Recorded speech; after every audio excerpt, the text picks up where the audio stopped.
इस्लाम जो भी फैला वो सूफियों की वजह से फैला, सिर्फ सूफी। जो सूफियों का इस्लाम है वो यही परिवर्तन वाला इस्लाम है, काफिर से मुसलमान, साधना का इस्लाम है, तपस्या का इस्लाम है। क्योंकि बिना तपस्या के, बिना तापमान के कुछ भी बदलेगा ही नहीं। मेरे बड़े सारे मित्र हैं, खुश हैं वो कि जन्नत जा रहे हैं। मैं भी खुश हूं कि अच्छी बात है यार, जा रहे हो तो इससे अच्छी बात क्या हो सकती। तो जल्दी चले आओ, जब जन्नत में इतनी सारी सुविधाएं हैं तो यहां क्या कर रहे हो। तो आपको पता है कि आपका फाइनल घर फला जगह है, वहां सारी सुविधाएं, जाओ।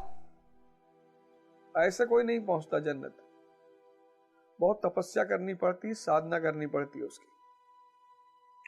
तो इब्राहिम जुनैद के पास गया, कहा गुरुजी आप झोपड़ी में रहते हो, मस्त रहते हो, और मैं महल में रहता हूं और दुखी रहता हूं,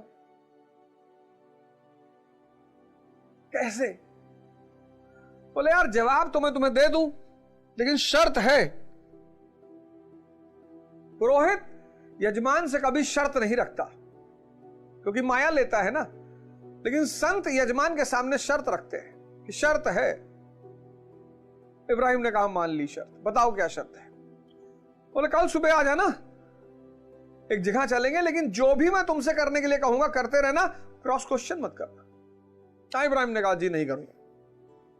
दूसरे दिन इब्राहिम पहुंचा, जुनैद लेकर उसको एक कुएं पे गए, और कुएं में के पास एक बाल्टी रखी थी। उस बाल्टी में बेस नहीं था, पेंदा नहीं था, नीचे से खाली थी, और एक बाल्टी कुएं पे लटकी हुई थी रस्सी के साथ। तो जुनैद ने कहा ये दूसरी वाली बाल्टी भरो। अब इब्राहिम चूंकि वादा कर चुका था क्रॉस क्वेश्चन नहीं करेगा, उसने कहा अच्छा, और गुरुजी कह रहे हैं तो कुछ मतलब ही होगा। तो उसने उठा के बाल्टी भर के उस बिना पेंदे की बाल्टी में डालना शुरू किया, और जैसे पानी डाले सब बह जाए, जैसे पानी डाले सब बह जाए। ऐसे करीब आधा घंटा चला, और तब इब्राहिम ने कहा, कहानी को ध्यान से सुनिएगा, यह हमारी आपकी कहानी है। हम आप भी इस बिना पेंदे की बाल्टी यानी मन को भरने की कोशिश कर रहे हैं। आधे घंटे बाद इब्राहिम ने कहा कि सरकार ये बाल्टी तो कभी भरेगी ही नहीं। अरे बोले जाहिल, यही बात तुम्हें सिखाना चाहता हूं कि ये जो मन और इंद्रियों रूपी बाल्टी भरना चाहते हो ये कभी नहीं भरेगी। इसीलिए जो भी आदमी इंद्रियों पे जी रहा है, धन चाहे जितना रखे हो, धन चाहे जितना रखे हो, परेशान जरूर है, क्योंकि वो बिना पेंदे वाली बाल्टी को भरने का प्रयास कर रहा है। दूसरी तरफ चैतन्य, कॉन्शियस, इसका स्वरूप है सत, सत्य नहीं सत, सत चित आनंद। तो यहां आप कबीर को देखोगे मस्त, लेकिन यहां आप राकेश झुंझुनवाला जी को देखोगे परेशान, बीमार तो बेचारे रहे नहीं, कई सारी बीमारियों से ग्रसित, 40,000 करोड़ के मालिक,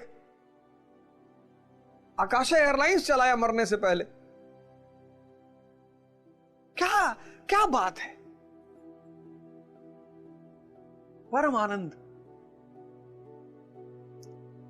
इस परिवर्तन, इस यात्रा का सूत्र सारे धर्मों ने दिया है। बाइबल ने दिया, कुरान ने दिया, वेद ने दिया, गीता ने दिया, आदि ग्रंथ ने दिया, जागृत पुरुषों द्वारा ये कहे गए, इसलिए इनको वेद कहा गया कि चैतन्य ने कहा इसे। तो बदलना तो सबको है, आज नहीं तो कल, और इसकी शुरुआत होगी ध्यान से। बस 5 मिनट आंख बंद करके बैठो। मैंने पिछली बार बताया ध्यान क्या है? दर्पण है। किसको देखने का? मन को देखने का। ध्यान क्यों? मन को जागृत करने का, रोशनी, मन की जो रोशनी है उसको जलाना, क्या नाम है उस रोशनी का? मन की उस रोशनी का क्या नाम है? उसका नाम है विवेक। मन की जो रोशनी है उसका नाम है विवेक। अब जितने लोग इस रोशनी से विहीन हैं, अब एक मन जो ध्यान नहीं करता और अंधकार में है कभी कभी, और एक मन जो ध्यान करता है और उसका विवेक जागृत हो चुका है, उसकी रोशनी जल चुकी है। कभी कभी ईश्वरीय कृपा से जल रही होती है, बीरबल। लेकिन बहुसंख्यक इतने सौभाग्यशाली नहीं है। तो जिनका मन अंधकार में है वो गुटखा खा रहे हैं, जिसका मन अंधकार में है वो पोर्न देख रहे हैं, जिसका मन अंधकार में है वो हस्तमैथुन कर रहे हैं। और चूंकि पश्चिम के मानवतावाद कहता है कि जो मानव को खुशी दे उसे करना चाहिए, पश्चिम आज मानवतावाद पे जी रहा है, ह्यूमनिज्म पर। लड़का लड़के से शादी करना चाहता है, करने दो, खुशी मिल रही है, हाँ करने दो। लड़की लड़की शादी करने दो, लड़का गधी शादी करने दो, लड़की चिंपैंजी करने दो।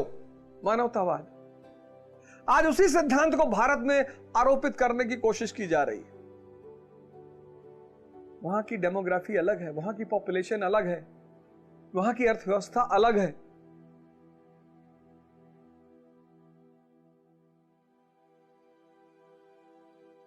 वीर, बीज, वीर यानी बीज। अब गाय का गोबर है वो तो फेंक दोगे, गाय का मूत्र है वो तो फेंक दोगे, पसीना फेंक दोगे, मल मूत्र पसीना फेंक दोगे क्योंकि ये तो वेस्ट है। बीज कौन फेंकता है? और कहीं नहीं फेंकोगे। वीर यानी बीज। और भारत में 95% युवा डिप्रेशन में कर रहे हैं। मानवतावाद के लिए, पश्चिम के लिए ठीक है, ये पश्चिम के लिए बहुत अच्छा है। 500 दंड बैठक मारो, 50 सूर्य नमस्कार करो और फिर कमाल देखो 6 महीने बाद 50 सूर्य नमस्कार। शुरुआत 6 से करना, 50 सूर्य नमस्कार 3 महीने में करना चाहिए कि नहीं पहले दिन से 50, ये सब मसल उसल निकल के बाहर चली जाएगी, फिर कभी नहीं कर पाओगे। किसी भी चीज को धीरे धीरे करो। सूर्य नमस्कार 6 से शुरू करो, 6, एक महीना 6 करो, दूसरे महीने 12 करो, तीसरे महीने 24 करो। ऐसे एक महीना 6, दूसरे महीने 12, तीसरे महीने 24 कि बॉडी आपकी ढल जाए उसमें। बहुत मेहनत लगती है। और चौथे महीने सीधे 50। नाइट फॉल, शीघ्र पतन, ये पतन, ये सारा वीर आपकी बॉडी सोख लेगी। इतनी चमक पैदा हो जाएगी, इतनी चमक।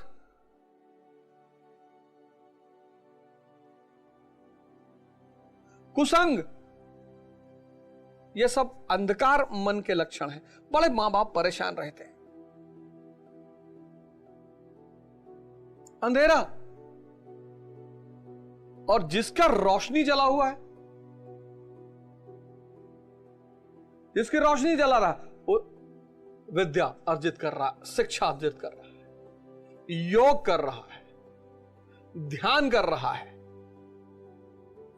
उपलब्धि ले रहा है जीवन में।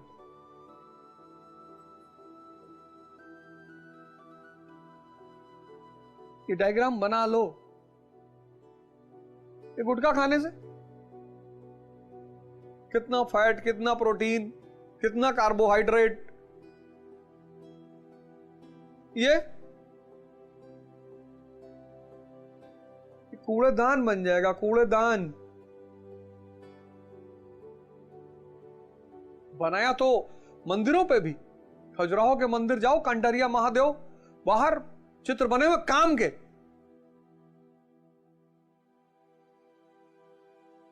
अब एक दुखी मन, उदास मन, परेशान मन वो पोर्न देखेगा, कुछ इतना एडिक्ट हो जाएगा उसको छोड़ ही नहीं पाएगा। 10-10 घंटा, 15-15 घंटा बीत, उसको पता ही नहीं चलेगा। कैसे मिलेगी इस अंधकार वाले मन को उपलब्धि? इसको कोई उपलब्धि मिल सकती है? मिलेगी ही नहीं, क्योंकि मन उसका अंधकार में है, वो निर्णय लेने की क्षमता नहीं है उसके पास। आओ, मैं सबको निमंत्रित करता हूं, 6 महीने का एक प्रोग्राम बनाओ, 6 मंथ्स का।